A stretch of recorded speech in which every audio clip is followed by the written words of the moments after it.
हामीहरू कसैलाई पनि मरुभूमिको बाटो भएर जानु मन पर्दैन।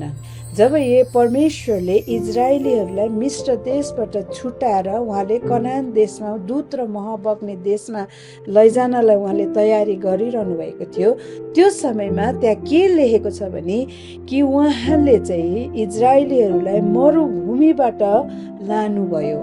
किन भन्दाखेरि चाहिँ उहाँले सोच्नुभयो अरे कि यदि यो इजरायलीहरूले पलिस्तीहरूको युद्धहरू देख्यो, बाटोमा युद्धहरू भेट्यो, बाटोमा युद्धहरू देख्यो भने यिनीहरूको मन डरले काम्ला, यिनीहरू निराश होला र फेरि पनि मिस्र देशमै फर्केर जाला भनेर त्यो सिचुएसन नआओस्, उनीहरूले त्यो सिचुएसनलाई फेस नगरोस् भनेर परमेश्वरले इजरायलीहरूलाई मरुभूमिबाट लानुभयो।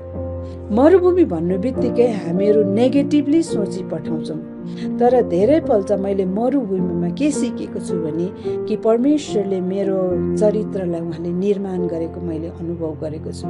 उहाँले मलाई यो जान्न दिनुभएको छ कि जुनै अवस्थामा भए भने पनि मेरो चाहिँ परमेश्वर छ, मेरो चाहिँ उद्धारकर्ता नि मुक्तिदाता, मेरो चाहिँ गोठाला छ, मेरो चाहिँ रक्षक छ।